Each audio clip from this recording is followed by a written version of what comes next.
born in Colfax, Washington. Okay. As a young child, my dad was accepted into the FBI, and we moved from a small farming community in Whitman County to Washington, D.C. And eventually ended up in Spokane when I was in 3rd grade. My mother was a concert pianist, caliber pianist, that she played every night. And that's where I heard a lot of it. I started on piano in 3rd grade, and in 5th grade, I tried out for band and thought I wanted to play trumpet, but I didn't have the lips for it, so I ended up on trombone. Sacagawea had 3 brand new string basses that nobody knew how to play, and I liked the sound of it. I would go in after school and I'd plunk around. I thought, geez, I wonder if I could play that. So I would copy what I heard. So I taught myself how to play 2 different songs. Got blisters on my fingers. Made it in the band. I liked the sound of jazz. I liked the sound of the rhythms and the harmonies. I was into small group jazz, like the Oscar Peterson Trio, the Bill Evans Trio, Ahmad Jamal Trio, Dave Brubeck Quartet.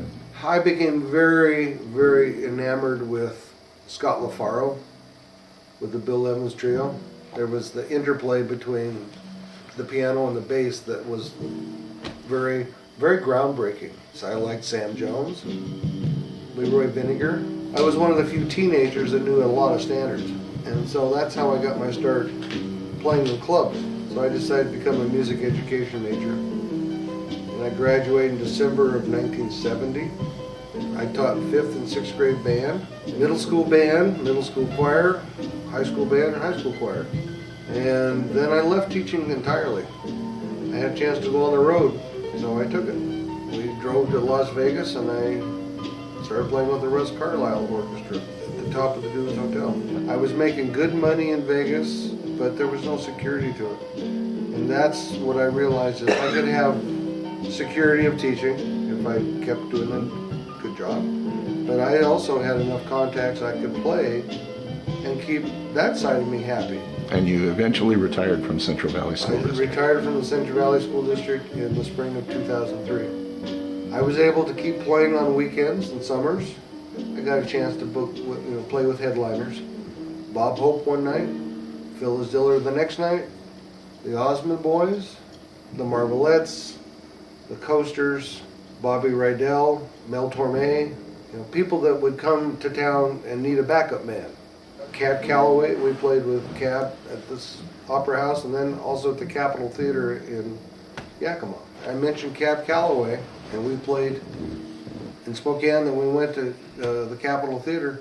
There was a basement, and I went down there to do something with my tuxedo.